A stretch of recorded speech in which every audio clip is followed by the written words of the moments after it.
와예히는 오늘 그 4절 말씀을 보면 아담은 셋을 낳은 후 800년을 지내며 했을 때 그 단어가 와예히입니다. 하야에서 우리가 옛날에 좀 배운 적이 있는데 설교가 진행되면서 다시 한번 설명을 드리겠지만 그것을 지내며를 이제 와예히라고 알고 계시면서 같이 말씀을 우리가 보도록 하겠습니다. 창세기 4장 그 마지막 절에 보면 셋도 아들을 낳고 그의 이름을 에노스라 하였으며 그때 사람들이 비로소 여호와의 이름을 불렀더라는 말씀을 이렇게 끝을 맺고 있거든요. 기억이 나실지 모르겠지만 그 여호와의 이름을 부르다, 여호와의 이름을 이렇게 부른다라는 말씀의 의미는 이미 창세기 19번째 그 시간 야훼 예배 우리 드렸던 걸로 기억하는데 아담 안으로 엘하 아담이라는 제목의 그 말씀을 나눌 때에도 우리가 살펴본 적이 있고 또 근래에 그 예정론은 배설물 3번에 걸쳐서 우리가 설교했을 때 그때 2번째 시간 하나님의 뜻 프로데시스에서도 자세하게 말씀을 봤어요. 그러니까 여호와의 이름을 부른다는 게 뭔지. 그래서 여기에 뭐 처음부터 다시 긴 설명을 드릴 필요는 없을 것 같고요. 좀 잘 모르시겠거나 혹은 조금 자세히 알기를 원하시면 그걸 한번 참고를 해보시고요. 중요한 부분이기 때문에 결론만 다시 한번 정리를 해보면 성경에서 이런 표현들이 참 많단 말이에요. 여호와의 이름을 부른다라든지 창세기에도 앞으로 한 2-3번 더 나오게 되고 그런 그 표현들이 많이 나오는데 이 표현은 이미 설교했던 바대로 그 이사야 43장 7절에 나오는 내 이름으로 불려진 모든 자 내가 내 영광을 위하여 창조한 자를 오게 하라 했을 때 그 내 이름으로 그러니까 여호와의 이름이죠. 주의 이름이에요. 그 여호와의 이름으로 불려진다. 여호와의 이름으로 불려지다. 일컬음을 받다는 표현하고 같은 의미를 담고 있는 다른 표현이라고 그랬습니다. 같은 뜻이에요, 그게요. 그러니까 여호와의 이름을 부른다라고 하는 이 능동형과 여호와의 이름으로 불려진다라고 하는 그 수동형이 의미는 똑같다고요. 그러니까 여호와의 이름을 부른다는 것과 여호와의 이름으로 불려진다는 것은 안에 담고 있는 내용은 같은 거예요. 그러니까 여호와의 이름으로 불려지지 않는 자가 여호와의 이름을 부를 수 없는 거고 여호와의 이름을 부르는 자는 여호와의 이름으로 불려지는 겁니다. 성경은 그거 우리에게 약속하고 있어요.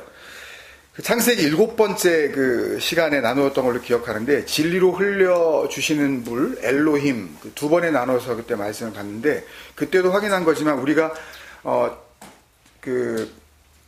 하나님을 믿는다 그러고 하나님 그러고 그때도 얘기했지만 그래서 하나님을 믿는 그 개신교 신자들은 우리나라 그 애국가 동해물과 백두산이 마르고 닳도록 이렇게 하면서 하느님이 보호하사 이렇게 발음 안 하려고 그런다 그랬죠.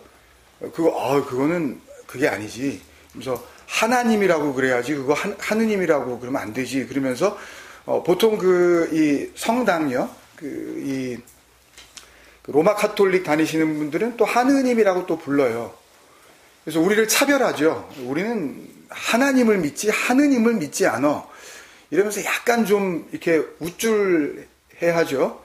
우리는 그런 거 안 믿는다고. 근데 그때도 우리가 확인한 거지만 이 하나님 뭐 다 똑같은 거예요. 하느님. 우리나라 그 해외 초기 선교사들에 의해서 타협적으로 갖다 붙여진 우리나라 오랜 토속 신앙의 토템미즘이죠. 그러니까 그 뭐 돌을 보고 이렇게 절을 한다든지 뭐 나무에다 대고서 이렇게 돌을 쌓아가지고 뭐 복을 빈다든지 그런 것처럼 그 토템미즘 그 미신적 숭배 대상을 지칭하던 호칭을 그냥 이렇게 도용한 거란 말이에요. 이거 괜찮겠다 이거. 왜냐하면 거부감이 없기 때문에 하나님. 근데 숫자에다가 이게 한 분밖에 없다 그래서 하나에다가 님을 못 붙인단 말이에요. 그러면 하나님이 가능하면 둘님도 가능해야 되고 셋님도 가능해야 되는데 안 된단 말이에요. 그러니까 하늘님은 가능해요. 하늘에다가 님을 붙여서 그건 가능하단 말이에요. 그런 거에다가 그냥 저게 하는 어떤 존재 대상이 있으니까. 근데 숫자에다가는 임을 붙이지 못한단 말이에요. 그러니까 문법적으로도 맞지 않는 거고, 하여튼 뭐 말이 안 되는 거예요. 그러니까, 별로 그거에 대해서 고민하실 필요가 없어요. 하나님이라고 부르면 뭐 그게 맞는 거고, 뭐, 하느님이라고 부르면 뭐 안 되는 거고. 저러니까 저 성당 다니는 인간들이 뭐 이러면서 우리가 뭐 이렇게 뭐 잘난 체를 하려고 그러는데, 그런 거 가지고 그 진리가 해석되는 게 아니란 말이에요. 뭐, God도 마찬가지죠. 이니셜로 뭐 캐피탈 G를 쓰면 이게 맞는 거고, 깜빡 잘못해가지고 자기가 스몰 레터를 쓰면 어떻게 감히 하나님 앞에 그 G를 갖다가 스몰 레터를 쓸 수 있냐, 뭐 이런 거 가지고 참 웃기는 거거든요, 이거요. 네? 그런 거 가지고 뭐 어떻게 자기의 그 믿음을 이렇게 확인시켜 보려고 하는 그런 노력들이요. 그러니까 원래 이름이라는 거는 그렇잖아요, 여러분. 우리 조상이 후손에게 붙여주는 거예요, 그죠? 아버지가 아들에게, 예를 들면, 뭐, 아버지가 딸에게, 또 뭐, 엄마가 뭐 딸에게, 아들에게, 혹은 뭐, 할아버지가 뭐, 손자에게, 그죠? 그렇게 붙여주는 거지, 손자가, 할아버지, 애칭은 있을 수 있어요, 뭐, 예? 할아버지를 갖다가 너무 사랑하고 막 그래가지고 막, 우리 할아버지 너무 귀여워. 그래서 할아버지를 귀요미라고 자기가 부른다든지, 뭐, 이런 애칭은 가능하지만, 이름을 붙여줄 수는 없잖아요. 그건 이름이 아니잖아요. 그냥 자기가 그냥 부르고 싶은 거죠. 그러니까 예를 들면 생산자가 만든 사람이 자기가 만든 물건에다가 이름을 붙여줄 수 있는 거지, 어떻게 만들어진 물건이 니네 회사를 애플이라 그래, 컴퓨터가 뭐 그죠?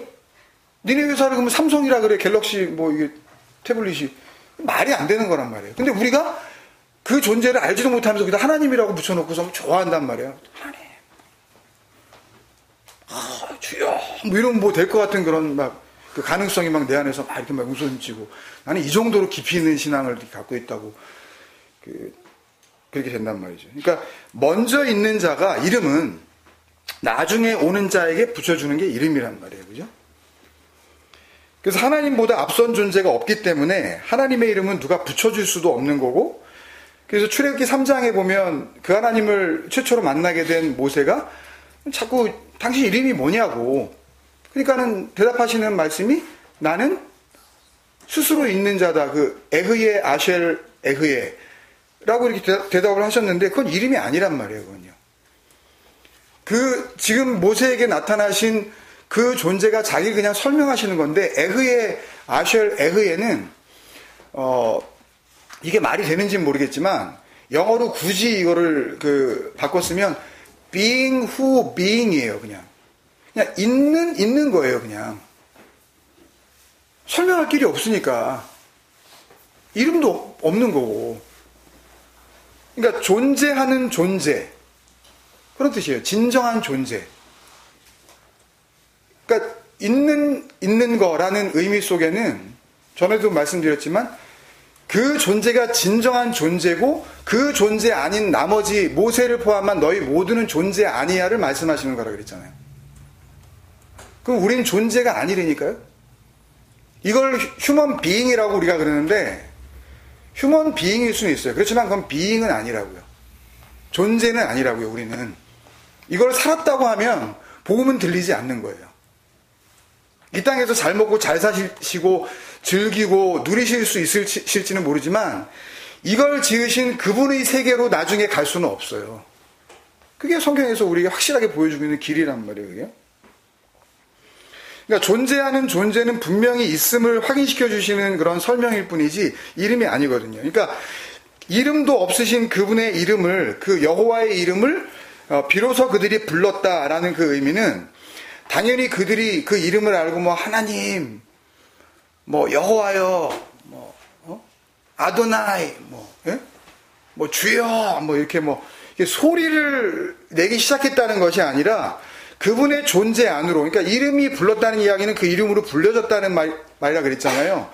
그분의 존재 안으로, 그분과 같은 존재의 그 가치 수준으로 그냥 들어갔다라는 이야기예요, 지금요. 그러니까 구원을 이야기하는 겁니다, 지금.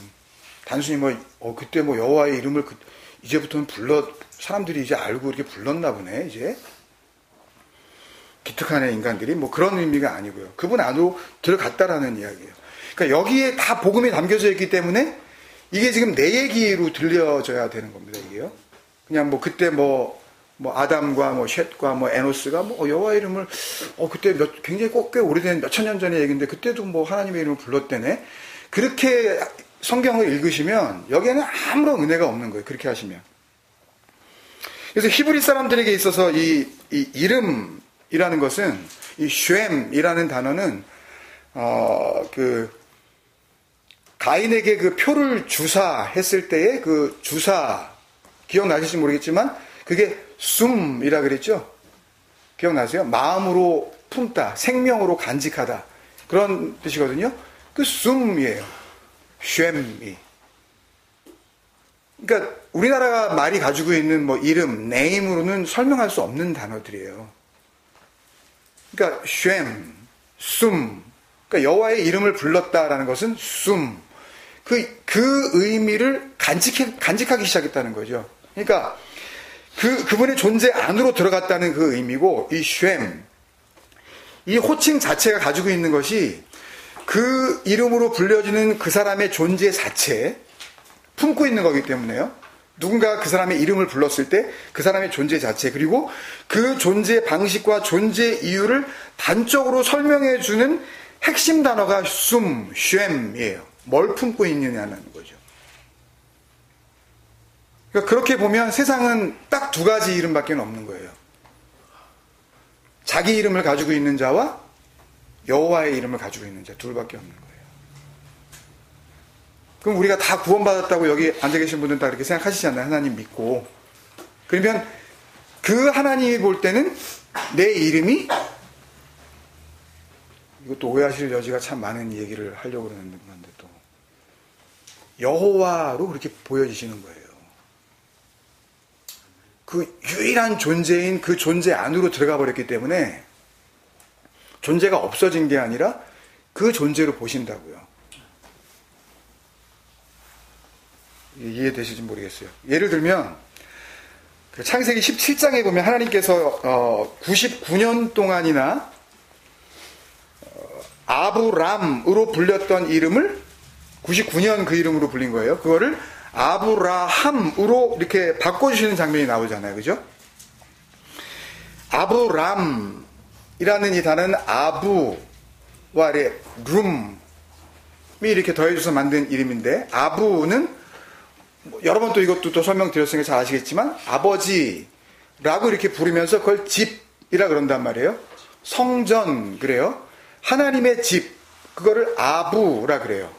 근데 그 여호와를 알고 집이 되면 그게 아부인데, 가인의 계열에서 나온 뭐 수금과 퉁소를 부는 자의 조상이 되었더라라는 식으로 그 장막에 거하는 자들의 조상이 되었, 이런 그런 아부가 되어져 버리면 그걸 하나님으로 믿는 거예요. 그러니까요.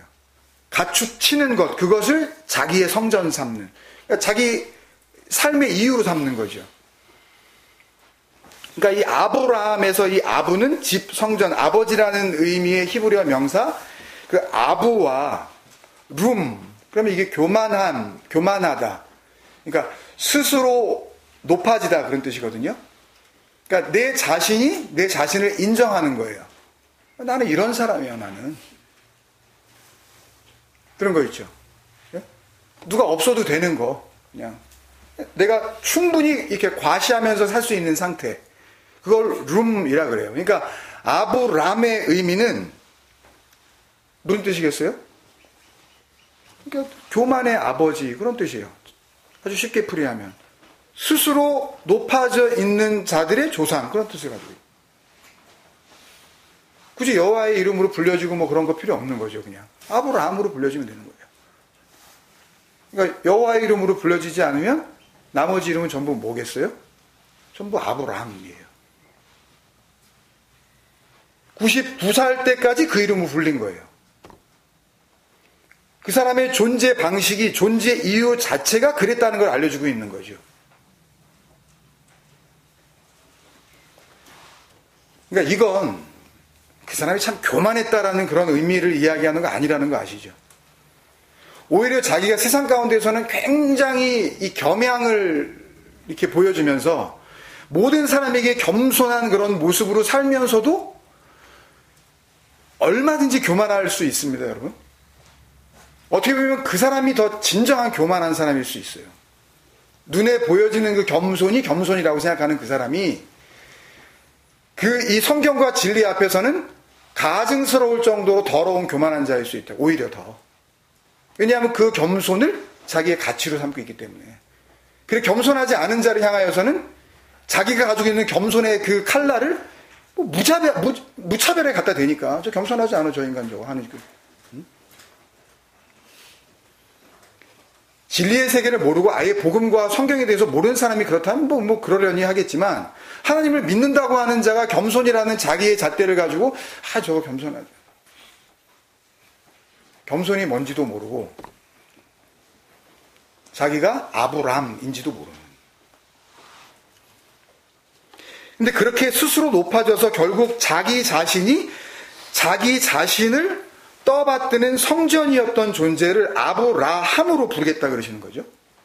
그럼 여기에 뭔가 복음이 또 담겨져 있겠죠. 심심해가지고 멀쩡히 99년 부르던 이름을 이름 바꾸는 게 이렇게 대단한 일이라고 그걸 바꾸는 작업을 하고 이렇게 그걸 기록하게 하시고 그랬겠어요. 거기에 분명히 뭔가 복음과 은혜와 능력이 거기에 있기 때문에. 그러니까 아브라함은 창세기 17장 그 말씀 나온 5절에 보면 여러 민족의 아버지가 되게 하느냐 이렇게 돼 있어서 보통 우리가 아브라함이라는 그 이름의 의미를 그냥 모든 민족의 아버지, 모든 사람들의 아버지 이렇게 알고 계신데 좀 더 정확히 이 단어를 살펴보면 아까 그 아브람 해서 그 아부 하나님의 성전에다가 이 라함은 여러분들이 잘 아시는 거예요. 그 호세아서에 보면 하나님께서 이 호세아 선지자에게 고멜에게 가서 이렇게 결혼하게 하시죠. 약간의 번역에 그것도 문제가 있지만, 그러니까 음란한 여자인 음란한 고멜에게 가서 결혼하라 이렇게 돼 있지만, 그 원어에 보면 음란하게 결혼하라 그렇게 돼 있어요. 그러니까 고멜이 음란한 게 아니라 우리는 고멜을 생각할 때 참 음란한 여자 이렇게 하고 도망가고 그게 아니라 음란하게 결혼을 하라고 이렇게 그런 하여튼 표현인데 거기에서 애를 셋을 낳게 되죠. 첫 번째 아들을 낳고 이스르엘이라고 이름을 지으라 그러시고 둘째 딸을 낳고 희한한 이름을 짓게 하시죠. 그게 뭐예요? 루하마죠. 그 루하마예요. 그게 긍휼히 여기다. 루하마는 로는 아닌 거라 그랬죠. 로토브는 악, 예? 선하지 않은 거 그런 뜻이라 그랬죠. 기억나시죠? 로가 앞에 붙이면 긍휼히 여김을 받지 못하는 자. 굉장히 이름을 그렇게 짓겠어요? 예. 참 용서받지 못할 딸내미 이런 의미죠. 예, 사랑받지 못하는 그런 여자 이런 의미란 말이에요. 루하마는 이 루하마예요. 그 원래 그 원형이 라함이거든요. 루하마 라함이거든요. 그래서 아부 라함이 된 거예요. 그러면 루하마는 불쌍히 여김을 받지 못할 자, 하나님의 사랑을 받지 못하는 자, 긍휼히 여김을 받지 못하는 자인데 그냥 라함이니까 로를 뺐으니까 뭐겠어요? 불쌍히 여김을 받는 자, 하나님의 그 사랑을 받는 자, 긍휼히 여김을 받는 자, 은혜를 받은 자 그런 의미겠죠, 그죠?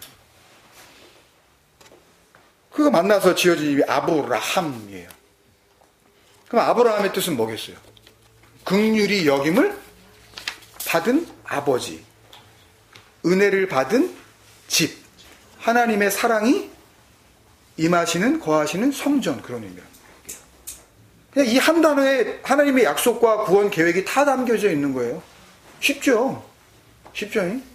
네. 우리 민영이 할아버님 그 표현 사투리처럼 쉽죠? 네. 분명한 구원의 계획, 하나님의 약속이 뭔지 그걸 담고 있는 그냥 복음 그 자체로서 이릅니다. 사실 성경은 쉬운데 여기가 알기까지는 이렇게 까드리면은 쉬운데요. 예, 까드리지 않으면 뭔지 모르잖아요. 껍데기 붙고 이거를 갖다가 어떻게 해야 돼 이거 참 어렵죠. 이게 하나님과 성경이 생각하고 있는 이름의 가치예요. 쉔, 숨, 품고 있는 거죠. 이제는 아브람이 아니라 은혜를 품고 있는 거란 말이에요. 이게 연결이 되세요? 쉔은 그런 거예요. 이름은 품고 있는 거예요. 자기가 생명으로. 그러니까 4장 마지막 절에 여호와의 이름을 부르는 사람들이 비로소 있었다는 그 의미는 하나님의 존재가 뭔지에 대해서는 말할 것도 없고 그 여호와 하나님이 존재하는 방식, 존재하는 이유, 사람에 대해서 여호와가 존재하는 이유는 사람을 향한 하나님의 약속, 어떻게 구원하시겠다라고 하는 그 진리, 하나님의 열심, 이런 거란 말이에요. 여기에 눈이 열린 자들이 있었다는 말씀을 하고 계신 거죠.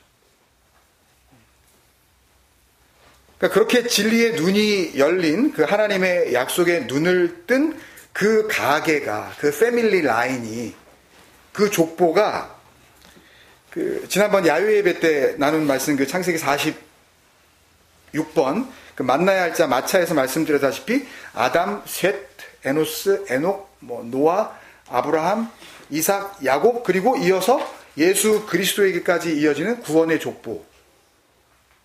혈통적으로 그 혈통 안에 들어가야 구원받는다는 게 아니라, 뭐가 구원의 혈통인지, 뭐가 언약 안에 있는 족보인지를 설명해 주시고 있는 거죠. 그죠?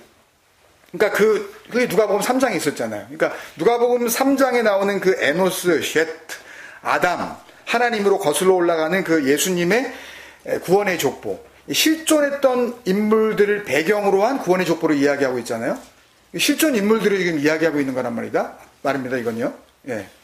그러니까 지금 그 족보가 지금 이 창세기 5장에 그대로 열거되고 있다는 이야기는 누가복음 3장의 그 예수 그리스도로 연결되는 구원의 족보와 지금 창세기 5장에 다 읽진 않았지만 쭉 이제 연결되어지는 그 족보가 똑같다는 이야기는 창세기 5장은 누가복음 3장의 이야기를 지금 하려고 하시는 거고, 창세기 5장은 우리가 지난주까지 살펴봤었던 창세기 4장과는 달리 약속의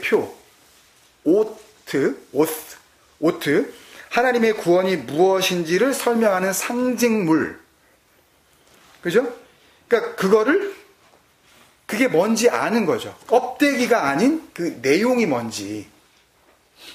그거를 알게 된 자들이 자기의 마음으로 그 하나님의 약속을 생명으로 품게 된 자들. 그들을 예수 그리스도와 똑같은 자들로 그려내시고 있는 거란 말이에요. 창세기 5장에서. 그들이 예수 그리스도라는 이야기가 아니라 이런 삶이 예수 그리스도의 그 삶과 같은 내용의 삶이다. 내용이 같다. 라고 지금 우리에게 알려주고 계시는 거예요. 그러니까 역사 가운데에서 정말 그런 사람들이 있었다는 거예요.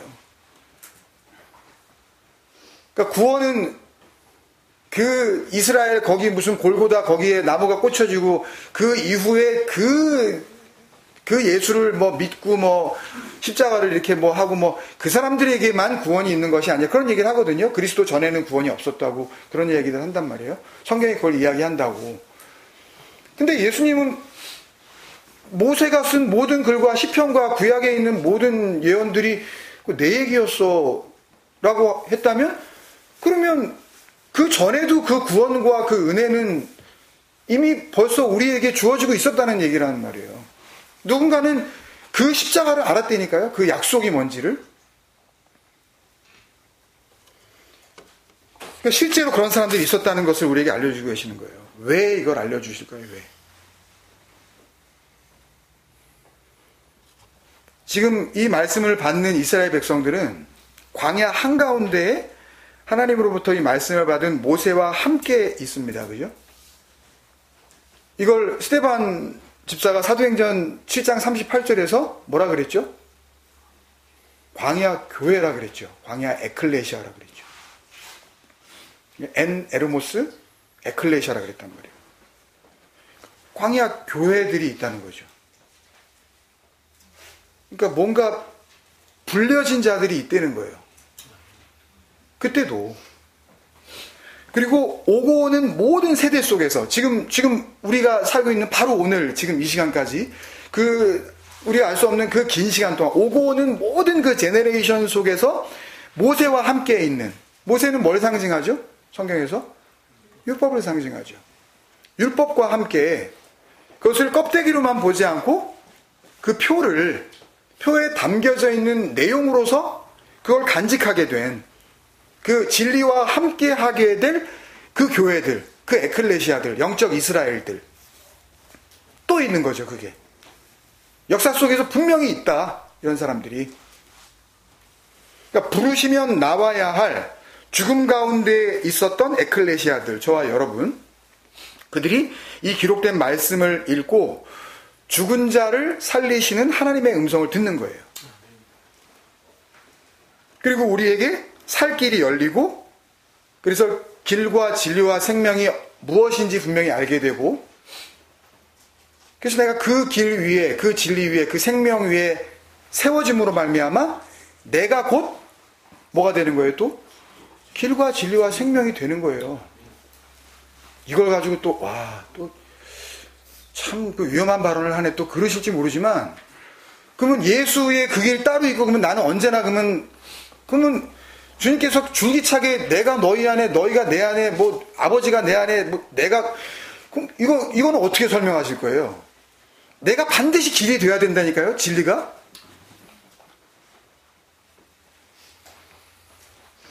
이게 열심으로 이루어지는 게 아니란 말이에요. 시간을 많이 들인다 그래도 되는 일이 아니란 말이에요. 그래서 어제 청년들하고도 잠깐 이야기했지만, 그런 거에 제발 속지 말란 말이에요. 차라리 그런 교회 다닐 바에는 다니지 마시고 그냥 공부 열심히 하세요. 차라리 그 시간에. 그 쓸데없는 시간입니다. 그거 진짜. 이제는 제발 좀 말려주세요. 부모님들이 그 진리를 아셨다면. 그러지 말라고. 혹 다툼이 나도 할 수 없어요. 참을만큼 참았거든요. 저도요. 여러 해 동안. 이제 그러지 말라 그러세요.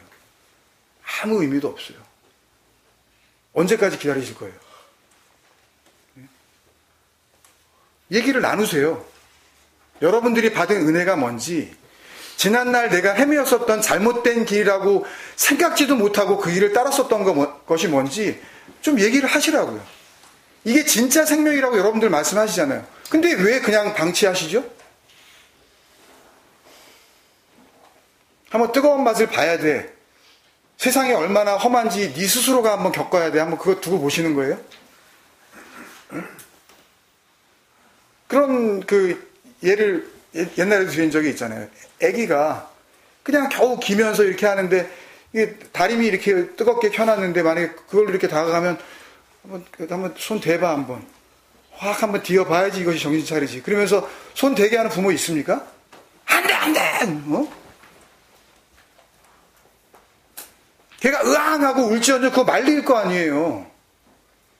근데 그게 생명의 길이 아니라는 걸 아시는 분들이 왜 그냥 방치하시냐고요. 왜 그런 건 놔두시냐고요. 왜. 네 할 대로 한번 해봐. 너도 한번 뜨거운 맛을 봐보고, 그 비진리가 진리인 줄 알고 착각하는 그 교회에 나와가지고 한번 네가 가지고 있는 그 생명이라는 것을 그 목사에게 한번 발로 한번 채워가지고 한번 뜨거운 맛을 봐야 그제야 정신 차리고 일이 돌아오지. 물론 그럴 수도 있어요. 그러나 대화를 좀 하시라고요. 이 진리를 품으셨다면. 네가 가고 있는 길이 뭔지, 네가 지금 어디에 서 있는지, 네가 진리라고 생각하는 게 그게 진짜 복음인지. 쉽지는 않아요. 그죠? 다툼이 일어날 수도 있어요. 그러니까 그 구원의 길, 예수 그리스도에게 연결된 사람들이 실제로 역사 속에서 있었다는 증거를 지금 보여주고 계시는 거예요. 창세기 5장을 통해서. 진짜 있었다. 창세기 4장처럼 살지 말고 창세기 5장처럼 살다가 오라고 생명의 길을 보여주시는 거죠. 내용을 알아야지 어떻게 사는지 말든지 하지. 그 말씀의 내용을 알지 못하고 껍데기로만 그냥 읽으면 되게도 오래 살았네. 900살 넘게 살고 좋겠네. 그 정도로 읽고 말고 응? 이게 홍수 때 이게 비가 다 쏟아져가지고 오존층이 다 파괴돼가지고 이제 얼마 못 산대. 그 정도의 이런, 그게 무슨 인사이트예요? 그게 무슨 인스피레이션이에요? 뭐예요, 그거? 도대체. 그게 무슨 소용이 있냐고요. 5장 전체가 똑같은 그런 패턴으로 그 흐름을 갖고 있어요. 그래서 5절까지 우리가 막 안 읽었지만, 이 부분만 우리가 잘 읽을 수만 있다면 나머지 32절까지 마지막까지 계속되는 패턴이기 때문에 여러분 스스로도 아무런 문제 없이 복음으로 듣고 은혜의 길을 발견할 수 있을 줄로 믿습니다. 오늘은 이 창세기 5장의 말씀이 어떻게 예수 그리스도와 같은 내용의 삶을 살다 간 사람들이었는지, 이들의 삶이 어떻게 예수 그리스도와 같은 내용의 삶을 살았다는 것인지, 그것을 보여주고 계시는 말씀인지에 대해서만 한번 확인하고, 우리의 삶도 또 우리가 이렇게 시간을 드리고 또 시간을 따로 내서 참 좋아요. 그죠? 와보니까 답사 한번 와봤을 때하고 또 이렇게 하룻밤 자면서 또 이렇게 누리게 되는, 그래서 이렇게 한번 좀 이렇게 풀샷으로 한번 쫙 이렇게 해드리면 또 나중에 온라인으로 보시는 분들이 야, 참 좋은 데구나 이렇게 또 하실 수 있겠지만, 더 오고 싶어 하시는 그런 마음이 생길 수 있겠지만 참 좋아요. 모든 환경이. 그죠? 그러니까 그 말씀을 통해서 또 이 시간을 통해서 좀 거기에 더 깊어질 수 있는, 그래서 진짜 우리가 품어야 할 것이 무엇이고, 그리고 정말 가장 좋은 것을 우리가 품게 되었을 때에 다른 것들에 대해서는 자연스럽게 이렇게 이겨낼 수 있는 그런 힘도 우리에게 주실 줄로 믿습니다. 창세기 5장의 그 내용을 조금만 이렇게 주의 깊게 살펴보면 계속해서 똑같은 표현들이 반복되고 있다는 것을 우리가 쉽게 발견할 수 있죠. 그러니까 아담에서부터 시작해서 노아까지 이제 쭉 가는데 공통적으로 그들의 그 삶을 표현해주는 단어가 크게 세 가지가 있는데, 그 첫 번째가 뭐냐 하면 낳고, 그죠? 낳았으며 라는 표현이고, 그리고 낳은 후에 아까 4절에서 읽은 것처럼 지내며 라는 그런 단어고, 그 다음에 4장과는 달리 이런 단어들이 안 쓰였었죠. 창세기 4장에서는. 그리고 맨 마지막에 죽었더라가 나오죠. 그러니까 이런 표현들이 공통적으로 나오는데, 그 첫 번째, 그 출산을 의미하는 동사 얄라드라 그랬죠. 그 11월 마지막 주 가인의 성전 하노크 설교할 때 이미 그 말씀드렸었던 그 단어인데, 누가 누구를 낳았고 누가 누구를 낳았으며 했을 때 그 낳았다라는 그 얄라드라는 동사 20몇 번 나온다 그랬죠. 이게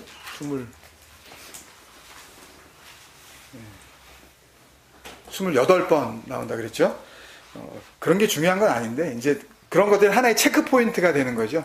내가 그 말씀을 얼마나 이렇게 잘 좀 되새기고 있는가, 이런 것들이 도구가 될 수 있습니다. 하여튼 근데 이 창세기 5장의 얄라드는 창세기 4장의 그 얄라드와 다르다 그랬죠.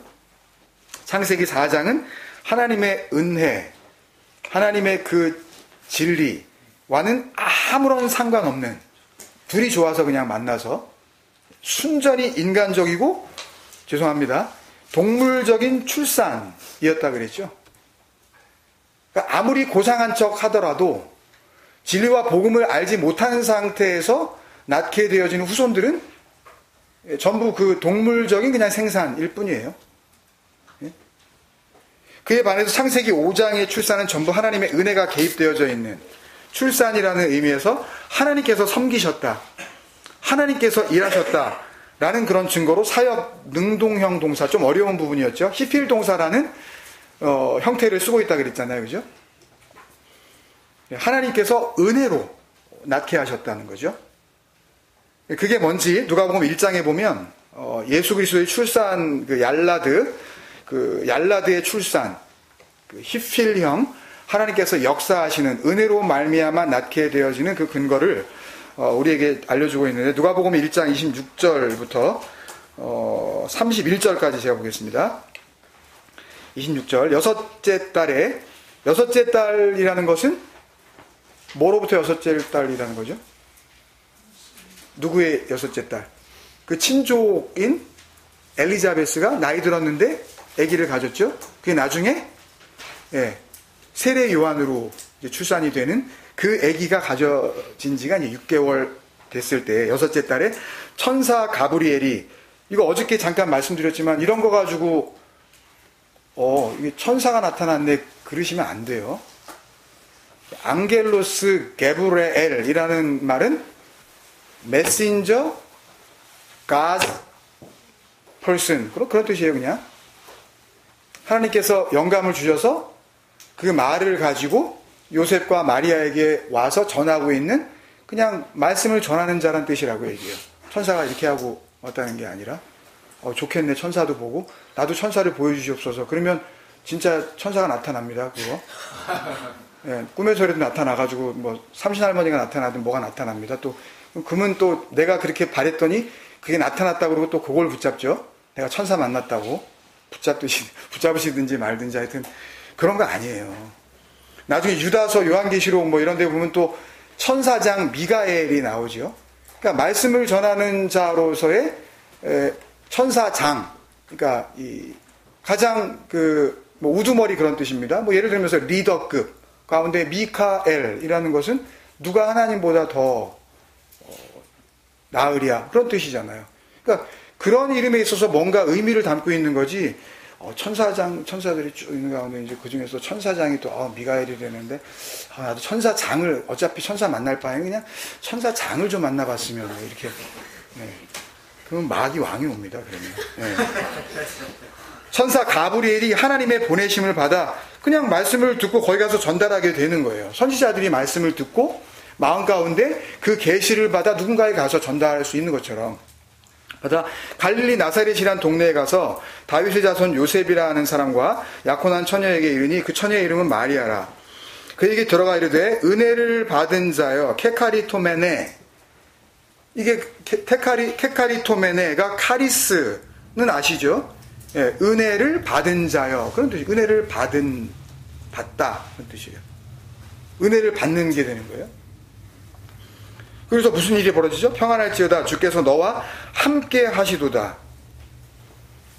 그죠? 이게 다 그 히필형 동사, 하나님께서 섬기시는 그 동사 얄라드를 의미하고 있는 거죠. 은혜가 주어지다. 그리고 하나님이 함께 하시다. 이게 다 낳는 거예요. 애기 뱉는 거를 갖다가 낳는다 그러는 게 아니라 정말 낳는 거는 내 안에 하나님의 아들로서의 그 생명을 품는 거죠. 내 안에 생명이 나와야 되는 거예요. 그래서 내가 아들을 낳아야 되는 거예요. 그죠? 내 안에 생명이 있으면 그 생명이 나올 거 아니에요. 그게 나로 또 나오겠죠? 그 하나님의 아들로. 근데 나를 통해서 나온단 말이에요. 은혜로 인하여. 29절에 처녀가 그 말을 듣고 놀라 이런 인사가 어찌함인가 생각하며 천사가 이르되 마리아여 무서워하지 말라. 내가 하나님께 은혜를 입었느니라. 그죠? 또 케카리토메네. 보라 내가 잉태하여 아들을 낳으리니. 이거예요. 은혜를 받고 아들을 낳고 그 이름을 예수라 하라. 같죠. 그러니까 창세기 그 5장의 은혜의 출산과 누가복음 1장에 창세기 5장이 예수 그리스도와 같은 내용의 삶을 실제로 산 사람들의 기록이라 그랬습니다. 그게 뭔지 지금 제가 알려드리는 거예요. 그 예수님의 그 출산에 똑같이 그 은혜가 그렇게 역사하고 있었다는 거죠. 그 하나님의 은혜에 의하여 진리 안에서 출생하게 되어지는 아들이 예수인 것처럼 창세기 5장에서의 출산도 같은 내용의 출산을 의미하는 말씀으로 주고 계셨다는 거죠. 들을 끼 있는 자는 듣는 거예요.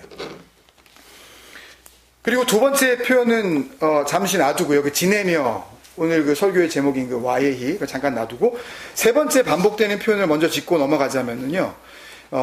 창세기 4장에서 뭐 예를 들어서 가인이 아벨을 쳐 죽이다 또는 뭐 가인이 여호와께 나를 만나는 자가 나를 죽이겠나이다 할 때 그런 죽음과 관련된 표현들이 창세기 4장에 이미 몇 번 나오기는 하지만 지금 창세기 5장에 나오는 8번 반복해서 나오는 이 죽었더라.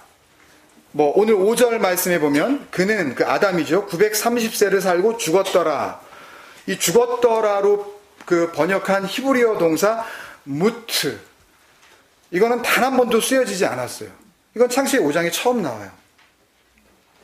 창세기 4장과 5장을 비교하자면 물론 그 전에 지금 창세기 2장에 나왔지만 이 죽었더라 이 무트에 대해서는 조금 오래전이긴 하지만 창세기 강의 15번째 시간에 아마 한 4월 중순쯤 될 것 같아요. 창세기 15번째 시간이면 그 모트 타무트라는 제목으로 진리로의 죽음이라는 제목으로 설교를 했을 때 말씀드린 적이 있고, 우리 주생의 그 카페에 잘 정리해 놓으신 그 설교 동영상 카테고리에 보면, 그 카테고리 가운데 복음 심층 특강이라는 그 코너가 있는데, 거기에 이렇게 보시면은 3번에 걸쳐서 말씀을 나누었던 하나님께 영광이 되는 죽음이라는 그 설교의 내용과도 깊이 연결되어져 있어요. 이 무트의 죽음이 뭔지. 그래서 오늘은 이 무트의 죽음에 대해서는 다시 하지 않아도 될 것 같고요. 그래도 만약에 궁금하시다면 그 무트의 죽음이 뭔지 오늘 저녁에 또 우리가 시간이 있으니까 그때 또 궁금하신 것들을 나누실 수 있으면 좋겠어요. 그래서 아까 그 2번째 반복되는 표현, 창세기 이 5장의 말씀이 어떻게, 왜 예수 그리스도와 같은 내용의 삶을 살던 사람의 인생을 기록하심으로써 그 예수 그리스도의 삶의 같은 내용이 무엇인지를 계시하고 있는지, 그 2번째 표현, 그걸 보면은요, 5장의 인물들이 전부 그 자녀를 낳은 후에, 아담 같은 경우에 이제 4절에 보면 800년을 지내며 자녀들을 낳았으며, 그래서 그 지내다 라는 표현들이 반복해서 나오고 있거든요. 지내다. 그러니까 하나님께서 정말 잘 지내다. 쟤는 정말 지내다가 왔다. 그러니까 무트의 죽음으로 인도함을 받을 수 있는 그 지내다라는 게 뭔지. 그러니까 우리가 이렇게 인사하잖아요. 잘 지내셨어요? 그 지내다는 게 뭔지 우리가 한번 확인해 보시자고요. 그 정리하고 말씀을 마치려고 합니다. 이 지내벼라는 그 히브리어 동사 하야, 이제 와예히 문장 안에서 이렇게 쓰이게 되는데요. 이 와예히를 번역한 건데, 이 지내다, 지내며로 번역된 히브리어 동사 하야는 창세기 2장 7절 그 말씀을 했을 때, 이때도 아마 야외 예배 때였던 것 같아요. 잠깐 언급한 적이 있어요. 여호와께서 땅의 흙으로 사람을 지으시고, 그러니까 흙으로 사람을 지으신 게 아니라 뭐였죠? 흙인 사람을 지으셨다 그랬죠? 흙, 그 아파르와 하 아담이 동격이라 그랬죠? 그 아파르는 뭐였죠? 한 10년 전에 한 설교가 되나가지고 기억이 안 나시죠? 다 중요한 겁니다. 그러니까 시간이 되시면은요, 한 번씩 이렇게 또 바쁘셔가지고. 근데 아파르는 티끌, 먼지, 죽음, 생명 없음을 의미하는 단어로 이렇게 쓰인다 그랬잖아요. 히브리 단어 안에서요. 그러니까 생명이 없는 그 아담을 먼저 만드신 거예요. 그리고 생기를, 그 뇌샤마라 그랬죠. 그 생명, 마음, 호흡이라고 이렇게 되어 있는데 그게 하나님의 영이라고 그랬죠. 진리의 말. 그 생기를 그 코에 불어넣으시니 나파흐. 처음 듣는 것 같으세요? 네? 뭐였죠? 나파흐. 있는 것을 불어버리고 다른 것을 집어넣다가 불어넣으신 거라 그랬어요. 그러니까 이런 것들을 하나하나 다 이거 잘 모르면은요, 말씀 안에 굉장히 아주 중요한 복음들이 다 담겨져 있는데 그냥 뭐 코에다 그냥 훅 불어가지고 뭐 이게 뭐 벌떡 일어났나 보네, 뭐 그런 소설을 쓰고 있는 거예요. 그러니까 나파흐, 있는 것을 불어버리시고 다른 것을 집어넣으셔서, 그랬더니 그 사람이, 그 하 아담이 레네페시 하야, 그때 그 하야를 배웠죠 우리가. 그러니까 사람이 생명이 된지라, 그러니까 죽음이었던 그 사람이 그 진리의 말씀을 받고, 그리고 자기가 가지고 있었던 그 죽음이 몰아져 나가고, 그 생명인 말씀이, 진리가 그 안으로 들어오므로 말미암아, 이게 쉐엠이죠. 이름, 숨, 마음으로 품다. 똑같은 건데 그냥 이렇게도 표현해 보시고, 이걸 못 알아들으면 또 요거라도 좀 붙잡을까봐 요것도 이렇게 설명해 보시고, 또 요게 안 되면 또 그 다음 거 가지고 또 이렇게, 그게 성경이 이렇게 두꺼워진 거예요 사실은. 예? 창세기 1장 1절이면 다 끝나는 이야기를 하도 못 알아들으니까 그냥 그렇게 오랜 세월 동안 우리에게 말씀해 주시는 거예요. 친절하신 하나님. 포기하지 않으시고 그렇게 말씀을 주시는 겁니다. 그때 그 하 아담 레 네페시 하야에서 산생명, 그때 그게 하야예요. 그러니까 그래서 이 창세기 2장 7절의 말씀은 요한복음 5장 25절의 말씀으로 다시 확증되어지고 있다 그랬죠. 진실로 진실로 내가 너희에게 이르노니 죽은 자들이 하나님의 아들의 음성을 들을 때가 오나니 곧 이때라. 듣는 자는 살아나리라.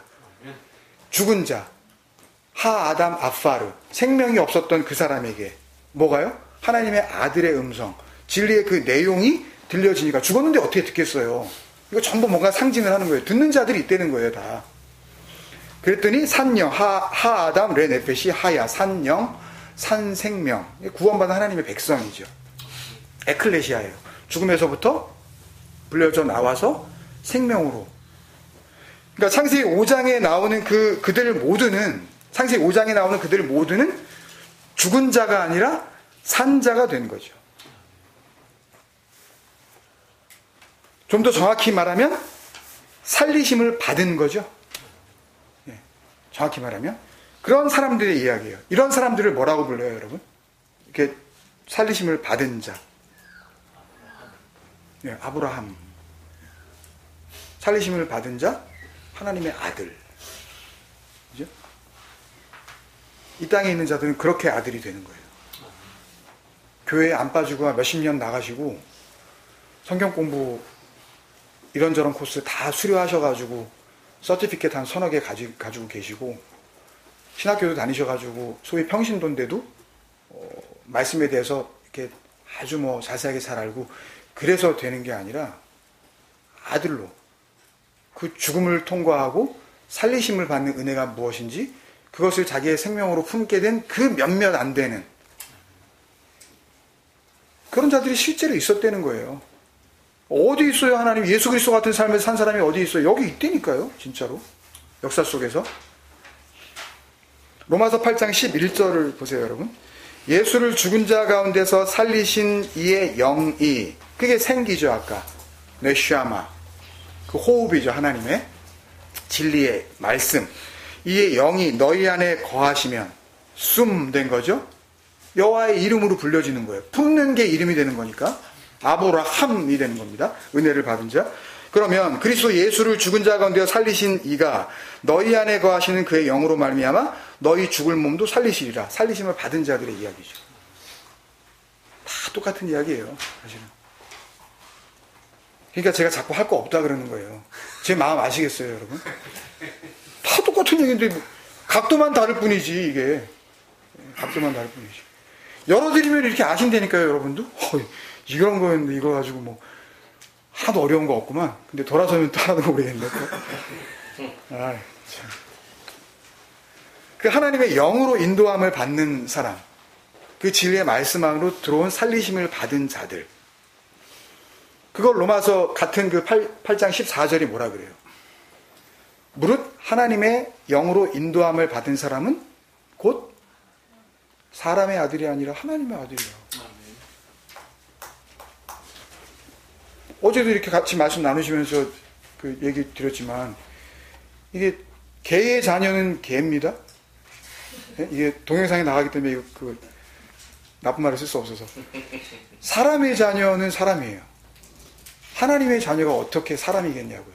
어떻게 그럴싸한, 상당히 변화된, 그래서 거의 성질을 내지 않는, 어떻게 상당히 좋아진, 세상 누구보다도 정말 거룩한 성인 같은, 성격이 무지하게 좋은, 잘 참는, 아니라니까요. 그런 걸로 설명되는 게 아니에요. 하나님이 되는 겁니다. 이걸 잘 오해하지 말고 들으셔야 돼요. 예?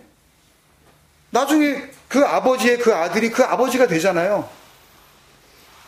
그 하나님 아버지의 그 아들이 아버지 아부가 되는 거라니까요. 성전이 되는 거라니까요. 그걸 아버지라고 부르고 하나님의 성전이라고 그러고 집이라고 그러고 그게 하나님의 나라라 그러는 거란 말이에요. 그걸 하늘이라 그래요.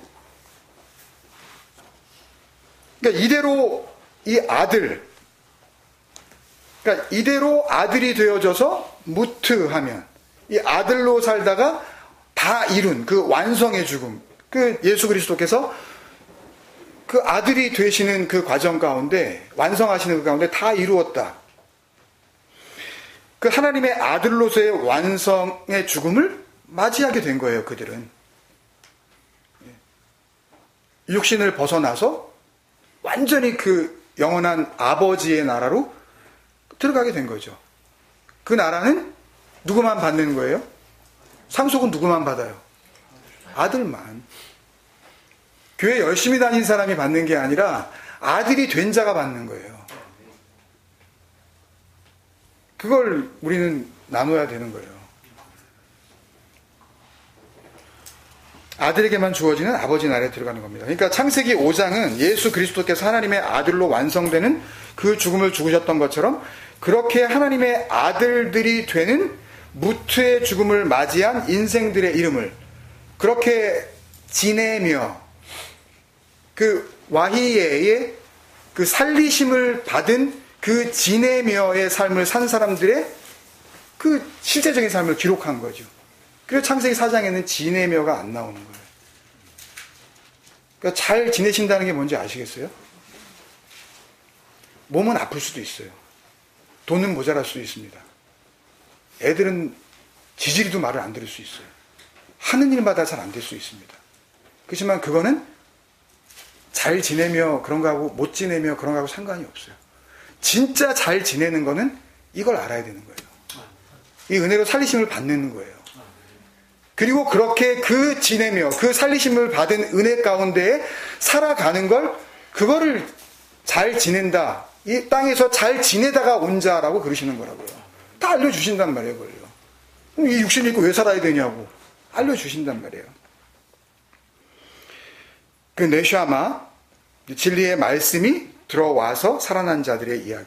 그래서 그 생기 하나님의 그 진리의 말씀을 받고 살아난 생명들이 있을 거라고 우리에게 알려주시는 그 구원의 복음을 선포하는 그 이야기인 거죠. 그것을 잘 설명한 그 예언서가 에스겔서에 나오는 그 에스겔 골짜기 그 마른 뼈 이야기로 다시 그 복음을 설명하시는 거죠. 단순히 뭐 종말론을 이야기한다든지 신비한 어떤 예언을 이야기하는 것이 아니라 복음을 설명하시고 계시는 이야기예요. 에스겔서, 다니엘서 이런 것들이 다. 요한계시록도 마찬가지고. 그 잘 지내며 이 하이야 죽음 가운데 살리심을 받는 거라 그랬습니다. 지내면은 은혜로 말미암아 다시 살게 된 자들. 이 표현을 그대로 사용하고 있어요. 에스겔서 37장 1절부터 6절까지 우리 같이 읽고 맞추도록 하겠습니다. 에스겔서 그냥 읽으시면 알아요. 에스겔서 37장 1절에서부터 6절 시작. 여호와께서 권능으로 내게 임재하시고 그의 영으로 나를 데리시고 가서 골짜기 가운데 두셨는데 거기 뼈가 가득하더라. 나를 그 뼈 사방으로 지나가게 하시기로 본즉 그 골짜기 지면에 뼈가 심이 많고 아주 말랐더라. 그가 내게 이르시되 인자야 이 뼈들이 능히 살 수 있겠느냐 하시기로 내가 대답하되 주 여호와여 주께서 아시나이다.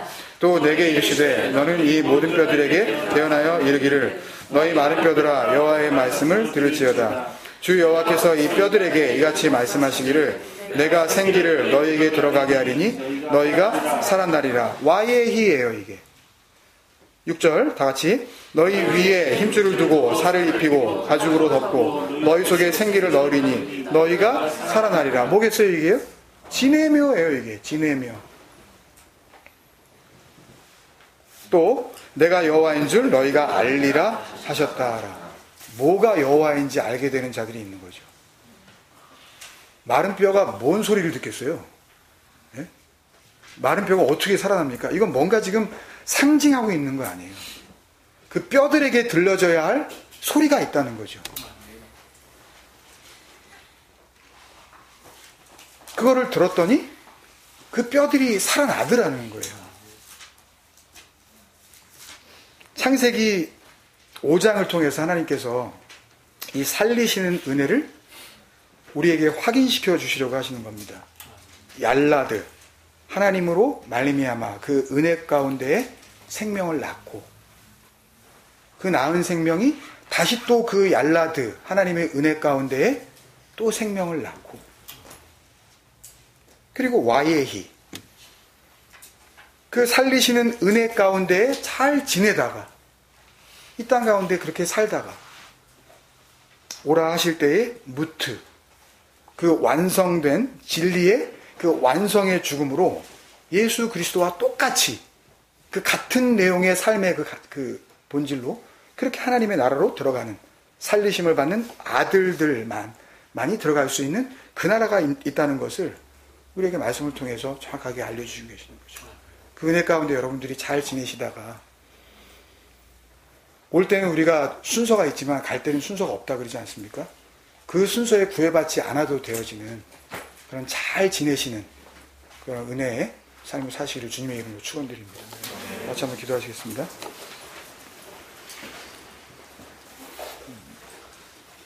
여러분 소리를 내셔도 좋고요. 마음으로 기도하셔도 좋고요. 이 육을 입고 지낸다는 것이 무엇인지 한번 여러분들이 다시 한번 생각해 보시면 좋겠습니다. 우리는 생각할 때 하나님을 믿는다 그러면 뭐 문제도 없어진다 그러고 하나님께 열심을 내고 하나님께 많이 갖다 바치고 이렇게 하면 뭐 좋은 일만 있을 거라고 그렇게 알고 있었는데 열심히 믿어도 뭐 별로 뭐 별반 차이가 없는 것 같고 뭐 이런 쪽으로 우리가 잘못된 것들을 가지고 하나님을 이렇게 재단하려고 하지 않았었나 하는 그런 생각도 우리가 한번 돌아봅니다. 정말 생명을 낳는다는 게 뭔지, 그리고 눈에 보이는 내 새끼가 이렇게 나와서 그 핏덩이가 걸어다니고 이렇게 성장하는 그 의미가 뭔지, 그리고 내가 이 육신을 입고 이 땅 가운데에서 지낸다는 게 뭔지, 그리고 단언컨대 여기서 안 죽을 분 한 분도 없지 않습니까? 그 죽음을 맞이한다는 그 의미가 무엇인지, 그 진리와 그 은혜와 그 내용을 알지 못하면 살아도 사는 게 아니고 지내도 지내는 게 아닙니다. 애를 낳아도 애를 낳은 게 아니고 그 생명이 아니라는 것을 우리가 알았습니다.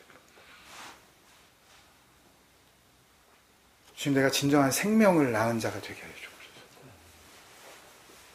내가 낳은 자녀가 하나님 앞에서 생명으로 인정받게 하여 주옵소서. 내가 은혜 가운데 살리심을 받아서 죽어봐야 알죠. 다시는 이런 소리 하지 마세요. 어디 가서. 진리를 아시는 분들이라면. 아니라니까요. 여기서 알고 그 나라에 가는 거지, 내가 뭐 아들인지 아닌지도 모르는 상태에서 죽어봤더니 아들이네? 그런 거 아니라니까요. 알고 가는 거예요. 그 진리를 품고 가는 거란 말입니다. 내 이름이 뭔지, 내가 아브람인지 아브라함인지 알고 가는 거예요. 그리고 진리의 완성으로 내가 주님 앞에 부르심을 받을 때 다 이루었다라고 우리는 고백하고 갈 수 있는 자가 되는 겁니다. 그렇게 지내게 하여 주옵소서. 같이 한번 기도하고 마치도록 하겠습니다.